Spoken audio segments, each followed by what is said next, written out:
오늘 13장 읽을 텐데 열왕기하 13장 1절에서 13절까지 말씀 같이 한번 읽겠습니다. 시작. 유다의 왕 아하시아의 아들 요아스의 제 23년에 예후의 아들 여호아하스가 사마리아에서 이스라엘 왕이 되어 17년간 다스리며 여호와 보시기에 악을 행하여 이스라엘에게 범죄하게 한 느밧의 아들 여로보암의 죄를 따라가고 거기서 떠나지 아니하였으므로 여호와께서 이스라엘에게 노하사 늘 아람 왕 하사엘의 손과 그의 아들 베나닷의 손에 넘기셨더니 아람 왕이 이스라엘을 학대함으로 여호아하스가 여호와께 간구하며 여호와께서 들으셨으니 이는 그들이 학대받음을 보셨습니다. 여호와께서 이의 구원자를 이스라엘에게 주심에 이스라엘 자손이 아람 사람의 손에서 벗어나 전과 같이 자기 장막에 거하였으나 그들이 이스라엘에게 범죄하게 한 여로보암 집의 죄에서 떠나지 아니하고 그 안에서 따라 행하며 또 사마리아의 아세라 목상을 그냥 두었더라. 아람 왕이 여호아하스의 백성을 멸절하여 타작마당에 티끌같이 되게 하고 마병 50명과 병거 10대와 보병 10,000명 외에는 여호아하스에게 남겨두지 아니하였더라. 여호아하스의 남은 사적과 행한 모든 일과 그의 업적은 이스라엘 왕 역대 지략에 기록되지 아니하였느냐. 여호아하스가 그의 조상들과 함께 자매 사마리아에 장사되고 그 아들 요아스가 대신하여 왕이 되니라. 유다의 왕 요아스의 제 37년에 여호아하스의 아들 요아스가 사마리아에서 이스라엘 왕이 되어 16년간 다스리며 여호와께서 보시기에 악을 행하여 이스라엘에게 범죄하게 한 느밧의 아들 여로보암의 모든 죄에서 떠나지 아니하고 그 가운데 행하였더라. 요아스의 남은 사적과 행한 모든 일과 유다 왕 아마시아와 싸운 그의 업적은 이스라엘 왕 역대 지략에 기록되지 아니하였느냐. 요아스가 그의 조상들과 함께 자매 이스라엘 왕들과 함께 사마리아에 장사되고 여로보암이 그 자리에 앉으니라. 아멘. 남유다 얘기에서 다시 북이스라엘 쪽으로 장면이 옮겨졌습니다. 북이스라엘은 예후의 쿠데타로 예후 왕조가 설립이 됐죠. 그래서 아합 왕조가 끝이 나고 예후가 다시 바알 신당을 다 제거하고 굉장한 결의를 가지고 또 빠른 속도로 종교 개혁을 단행을 했습니다. 어쩌면 큰 혁명이 일어난 것이죠. 많이들 죽고 숙청당하고 피바람이 불었습니다. 얼마나 달라졌을까요? 왕이 죽고 또 그 악하던 이세벨 왕비도 죽고 그리고 바알 신을 섬겼던 제사장들은 몽땅 신당에 들어갔다가 다 한꺼번에 떼죽음을 당하는 일이 있었습니다. 그러면 나라가 그야말로 몰라보게 변해야 되는 거 아닙니까? 그래 혁명이 일어나면 나라가 몰라보게 변하는 것 같이 보이죠. 정변이 일어나면 뭔가 큰 변화가 일어날 것 같습니다. 아니 선거가 한번 끝나고 또 대통령이 바뀌어도 무슨 변화가 일어날 것 같은 기대를 갖지 않습니까? 그러나 어떻습니까? 시간이 지나면 우리는 뭐 큰 차이가 없다는 것, 때로는 예전보다도 더 못하다는 그런 불평들이 쏟아져 나오기 시작을 하죠. 그래서 오죽하면 뭐 그 구간이 명간이다 그런 얘기가 생겼겠습니까? 그래 예후 집안에 대한 그런 엄청난 불만과 그런 것에도 불구하고 이제 정말 뭐 나라가 새로워지나 할 때 보면은 그냥 옛 모습을 그대로 돌아가 있는 그런 안타까운 모습을 보게 되는 것이죠. 그래서 오늘 이 말씀은 보면은 북이스라엘 쪽에 일어난 왕의 변화에도 불구하고 그들이 고스란히 그야말로 첫 북이스라엘을 시작됐던 그 여로보암의 죄로 돌아갔다. 그 얘기가 오늘 줄거리 전부예요. 왕은 바뀌었는데 달라진 게 없다. 그 얘기가 전부입니다. 예후가 바뀌고 또 그 아들 여호아하스가 오고 또 요아스 왕이 바뀌었지만 오늘 내용을 보면 뭐 늘 그렇게 반복되는 또 줄거리에 하나로 기록이 되어 있을 뿐이에요. 그래서 우리는 보면 이게 마치 사사기를 읽는 것인가 그런 느낌을 갖게 되는 것이죠. 우리가 사사기의 구조란 무엇입니까? 사사기란 늘 동일한 패턴의 반복 아닙니까? 일껏 축복했더니 타락하고 타락했더니 고난을 겪게 되고 심판을 받게 되고 그랬더니 또 부르짖어서 주님께서 안타까워서 또 구원하셨다. 뭐 그 얘기가 계속 되풀이되고 반복되는 것이죠. 그래 그 얘기를 읽으면서 우리는 어떤 느낌을 갖게 됩니까? 어쩌면 지루해서 뭐 이 얘기를 덮어버리고 싶고 이 얘기 그냥 그만 듣고 싶고 이제 그만하면 됐다 그런 생각이 들지 않습니까? 그러나 우리가 곰곰 이 역사적 과오가 되풀이되는 것, 반복되는 것을 보면서 우리 삶을 한번 되돌아보면 어떻습니까? 우리는 얼마나 이렇게 반복되는 어떤 그런 사이클을 갖고 있습니까? 우리도 조금 어려우면 그냥 나와서 그냥 부르짖어요. 힘든 일이 생기면 안 보이다가 갑자기 새벽 예배 자리에 나타나십니다. 그래서 이제 슬그머니 사라질 때가 와요. 이제 일이 풀렸구나. 예, 뭐 저는 뭐 그런 반복을 보는 것이죠. 그래서 또 뭐 얼마간 안 나타나다가 또 나타나십니다. 또 어려움이 왔구나. 뭐 그런 일과의 반복이죠. 그래서 무슨 일이 있건 없건 이렇게 여러분들처럼 제자리에 이렇게 앉아 계신 분 보면 참 대단하세요. 신학교도 안 가고. 정말 놀랍습니다. 그게 저는 진짜 믿음이라고 보는 것이죠. 여러분 믿음은 항상성이에요. 뭘 호미오스테시스라 그러나요? 그게 뭐 이렇게 좀 올라가도 이게 또 떨어져서 이 온도를 유지하고 또 내려가도 또 끌어올려서 이런 온도를 유지하고 이런 그 업앤다운이 좀 점점 덜해지는 것을 보는 것이죠. 왜요? 하나님이 누구신지를 점점 알아가기 때문이죠. 하나님을 안다는 것, 그건 정말 나를 점점 잊어간다는 뜻이에요. 하나님을 점점 묵상한다는 것은 나를 점점 묵상하지 않는다는 뜻 아닙니까? 그러니까 내 안에서 하나님을 묵상하면 내 수준이에요. 그래서 우리는 하나님 안에서 나를 묵상하는 버릇을 기르기 시작하는 것이죠. 내 수준에서 말씀을 분석해봐야 그 말씀 맨날 내 수준의 말씀이에요. 말씀 수준에서 나를 분석하고 나를 들여다봐야 변화가 일어나지. 내 수준에서 말씀을 봐야 늘 그 수준이에요. 저는 정말 우리 믿음의 길을 가면서 이렇게 아침마다 여러분들이 와서 말씀을 우리가 같이 묵상하면서 그 말씀이 나를 묵상하게 해야 한다는 것입니다. 내가 매일 말씀을 묵상해도 그 말씀 내가 내 수준에서 매일 적용하고 있어도 어쩌면 한치도 달라지지 않는 것을 보게 돼요. 어쩌면 저렇게 오랫동안 말씀을 읽고 말씀을 묵상하고 큐티를 그렇게 나눴는데도 불구하고 정작 삶의 구체적인 모습으로 들어가면 하나도 달라지지 않나. 내 수준에서 늘 말씀을 보고 있어서 그래요. 오죽하면 지난주에 누가 왔는데 와서 이제 이렇게 결혼한 커플이에요. 근데 한 6년 살았는데 남편은 이제 믿는 집에 이제 어머님이 권사님이래요. 근데 이제 그 집에 들어온 며느리가 6년간 이제 안 오다가 처음 저희 교회에 이제 나왔어요. 그래서 나와서 이런저런 얘기를 제가 물어봤더니 시어머님이 권사님이래요. 근데 그때 왜 교회에 안 나오셨어요? 그랬더니 시어머니 때문에 못 나왔다는 거예요. 보면은 이름을 들먹이기가 부끄러운 교회예요. 그 좋은 교회 권사님인데 도저히 나올 수가 없다. 하는 걸 보면 도저히 그렇다는 거예요. 그래서 이제 그 애들 유치원에서 만난 이렇게 친구분들끼리 얘기하다가 이 교회 한번 나와보자고 이렇게 나왔는데 제가 그 얘기 가만 들으면서 그래 그게 어쩌면 내 신앙일 수도 있고 우리 모습일 수도 있겠다 그런 생각을 하는 것이죠. 나 때문에 시험 들어서 교회 못 오는 사람 있을 수 있지 않습니까? 그래요. 어쩌면 우리가 오늘 이 말씀을 읽으면서도 우리가 깊이 묵상해야 될 것은 아니 그렇게 큰 난리를 겪고 말이죠. 모든 바알 신당을 다 부수고 말이죠. 그 바알 제사장들 다 죽여놓고 말이죠. 그러고 나서 또 그리 돌아갔다 이거예요. 이게 도대체 이해가 됩니까? 저는 100번 이해가 돼요. 제가 그러고 살았으니까. 밤새 술 먹고 아침에 그냥 머리가 깨질 것 같고 그러고 나서는 또 해장국을 마시고 저녁 되면 또 술 약속 없나? 그거나 무슨 큰 차이가 있겠어요. 여러분 아이들이 사는 게 그거 아닙니까? 야단 맞고 나면 눈물 그냥 흘리고 잘못했어요.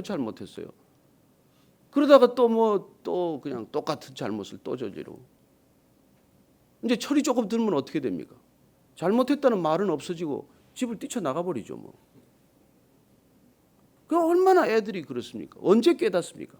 그 반복되는 죄가, 반복되는 그런 악순환이, 그 심판과 구원과 뭐 축복과 하는 이 사사기적인 패턴이 언제 끝날까요? 도대체 아버지 마음을 알아야 끝나요. 아버지 마음을 알아야 본인이 자식 낳아보고 자식 키워보고 그 자식이 똑같은 애를 먹이고 그래야 비로소 조금이라도 우리가 깨닫지 않습니까? 그러니 이 성경이 언제까지 이걸 되풀이 되겠어요? 주님 오실 때까지 되풀이 되는 거 아닙니까? 주님이 왜 오셔야 되는지에 대한 얘기를 지금 계속해서 우리가 읽고 있는 셈이죠.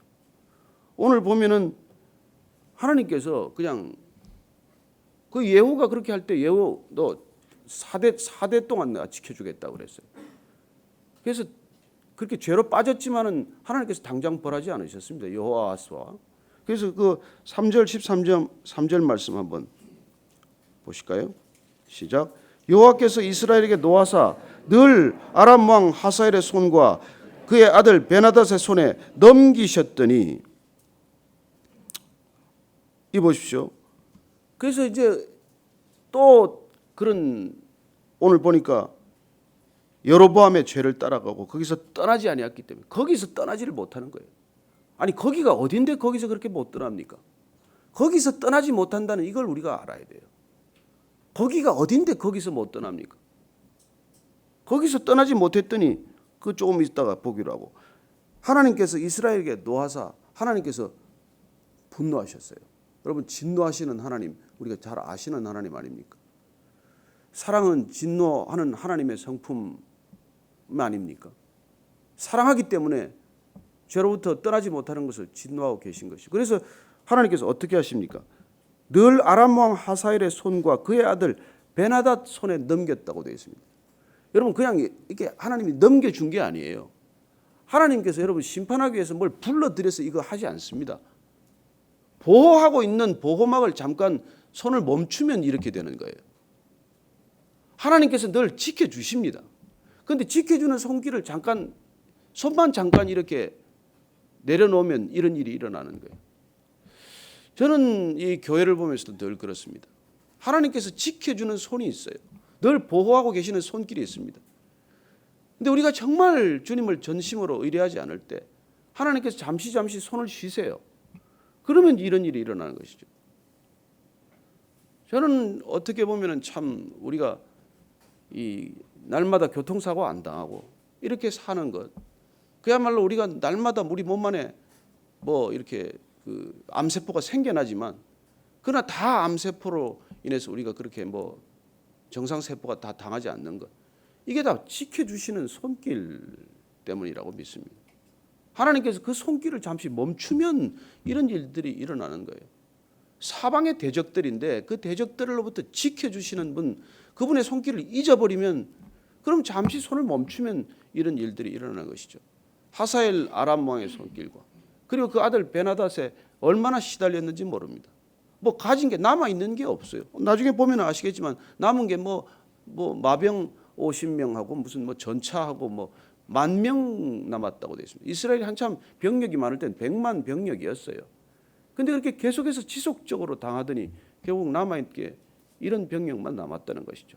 국력이 쇠약할 대로 쇠약해졌다 그 얘기입니다. 그리고 예후에 쿠데타가 성공했을 때는 그토록 이제 나라가 바로 잡히나 이제 하나님의 신앙으로 온전히 복귀하나 돌아오나 이랬지만은 그야말로 또 여로보암의 죄로 빠지고 또 이 아세라 목상과 바알 신앙으로 또 빠져드는 거기가 도대체 어디냐는 것이죠. 왜 거기서 떠나지 못하기 때문에 이 죄의 악순환이 시작이 되느냐는 것이죠. 여러분 이 거기에 대한 실체를 우리가 이게 분명히 바라보는 게 우리 신앙의 이게 생장점이에요. 거기가 생장하는 마디예요. 거기를 늘 쳐다봐야 돼. 거기서 떠나야 된다라는 결심을 우리가 하지 못하기 때문에 거기에 그냥 주저앉았다가 또 잠깐 일어섰다가 또 그 자리에 주저앉고 그런 것이죠. 자, 거기가 어디입니까? 하나님께서 믿음의 조상을 만들 때 떠나라고 한 곳이 어디예요? 아브라함에게 갈대아 우르를 떠나서 내가 내 친척 아비 집을 떠나서 내가 내게 지시할 땅으로 와라. 거기를 떠나라는 거예요. 거기를 떠나라는 거예요. 내가 익숙한 것, 내가 그토록 그냥 이거 없으면 안 된다고 생각하는 것, 그냥 꼭 붙들어야 할 만한 것이라고 생각하는 것, 그걸 제발 좀 떠나라는 거예요. 그 뿌리로 들어가면 뭐예요? 그 뿌리가 누가 있는 거예요? 거기 내가 있는 것이죠.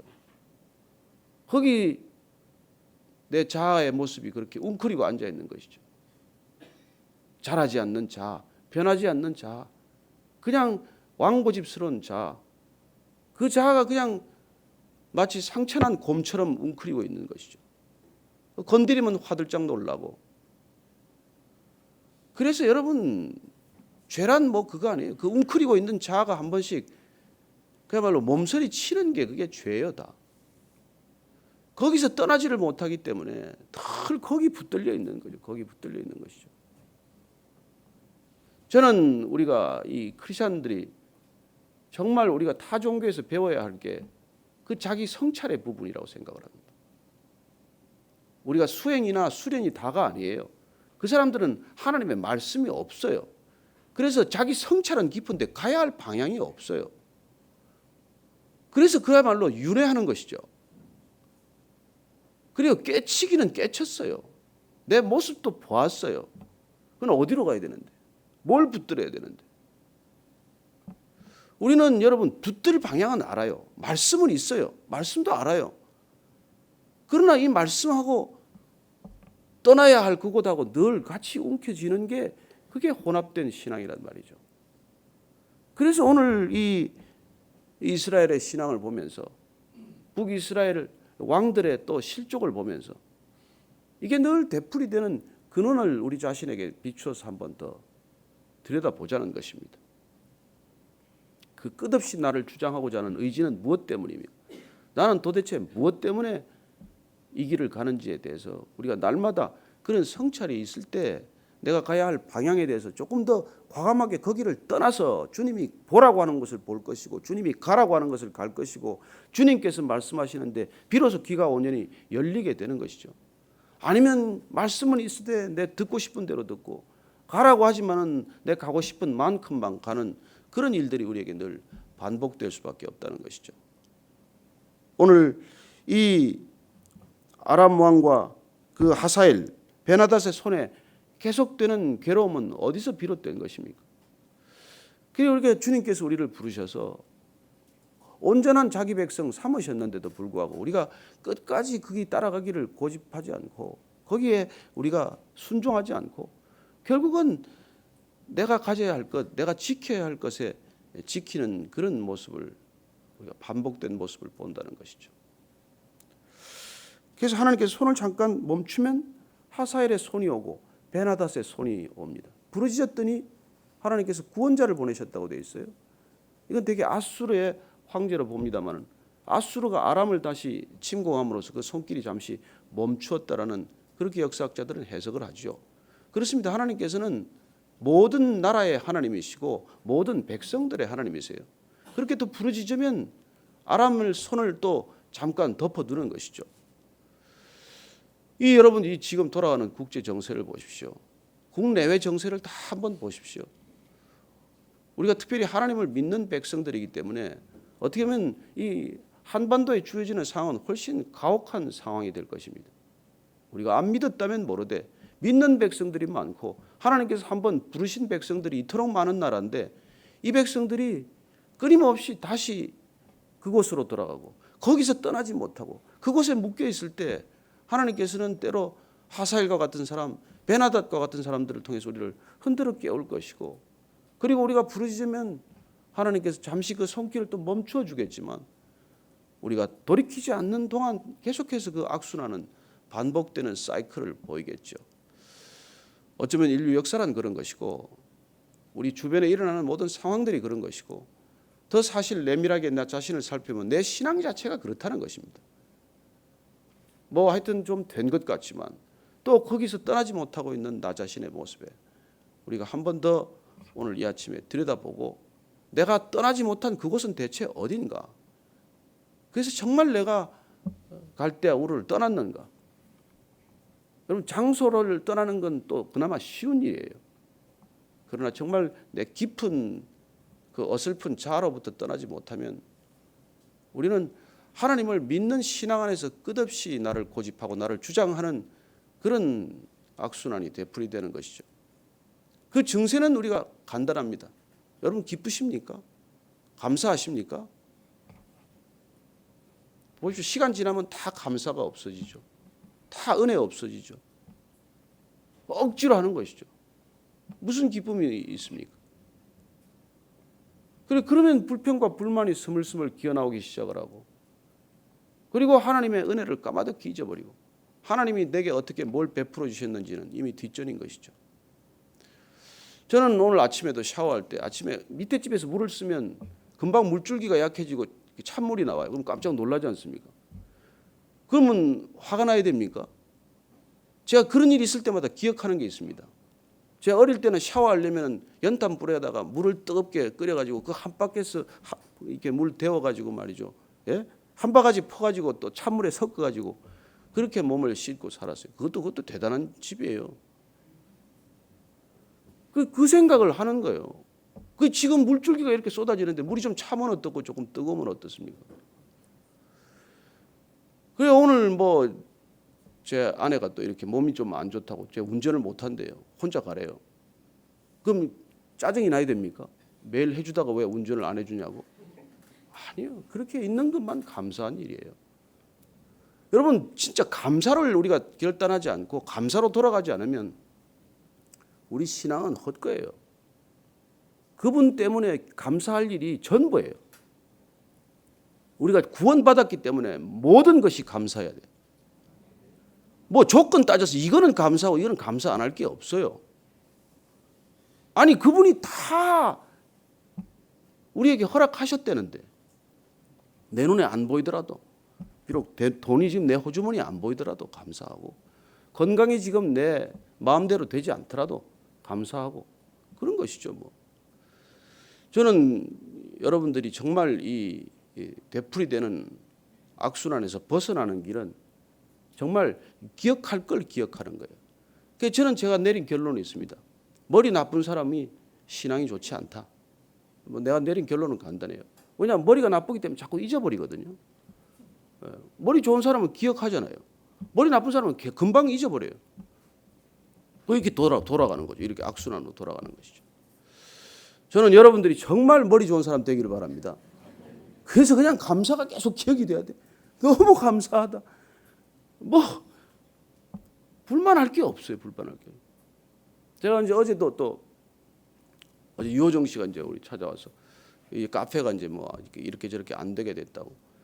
그래서 뭐 이런저런 얘기 끝에 우리가 아침에만 그럼 좀 쓰자. 뭐 여러 사람들이 좀 불편해하고 하는데, 그래서 뭐 아침에 또 쓰기로 또 허락을 받았어요. 아침에 너무 감사하더라고요. 뭐 욕심 같아서는 다 통째로 줬으면 좋겠지만 그게 아니더라도 말이죠. 저는 뭐 여기서 예배 드리는 거 정말 너무너무 감사할 때가 많아요. 뭐 집에서 예배 드렸는데요. 뭐 그러나 여러분들 아침에 이렇게 예배 드리는 거 제가 너무 기가 막혀요. 왜냐하면 우리가 몇 사람 기도할 때 아침 예배에도 한 100명이 이렇게 막 큰 목소리로 기도하고 했으면 좋겠다. 지금 몇 분이 나오세요 지금? 배나 나오잖아요 지금. 밑에까지 지금 이렇게 다들 나오셔서 기도하시고 말이죠. 그러니까 여러분 정말 하나에서 10까지 감사하십시다. 그게 좋은 신앙이에요. 그게 머리 좋은 거예요. 난 머리 나빠서 그게 신앙이 나쁜 것 같아. 그게 제발 머리 좋아지기를 바랍니다. 오늘 그래 우리 자식들도 머리가 좋아요. 그래요?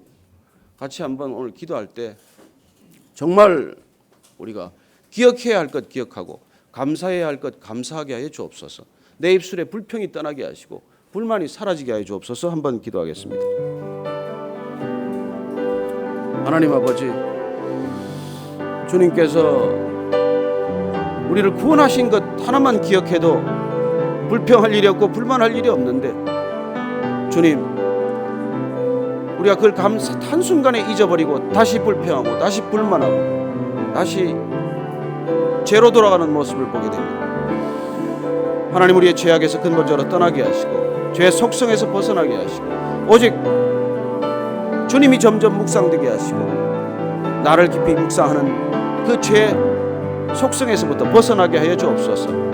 하나님 감사합니다. 주 안에서 마음껏 찬양하며 손을 들어 주님을 마음껏 감사하는 하루가 되게 하여 주옵소서. 하나님 아버지, 오늘도 손을 들어 주께 찬양하며 기도하며 감사하는 하루가 되게 하여 주옵소서. 이제는 십자가에서까지 감사하신 우리 구주 예수 그리스도의 은혜와 하나님 아버지의 크신 사랑과 성령의 교제하심이 이 아침에 정말 축복받으면 다시 타락하고 심판받고 구원받는 악순환에서 벗어나서 늘 주의 구원 안에 안식하고 평강을 누리는 그런 진정한 믿음의 길, 신앙의 길 걷기로 결단한 이 자리에 고개 숙인 모든 거룩한 성도들 위해 지금부터 영원까지 함께 하시기를 축원하옵나이다. 아멘.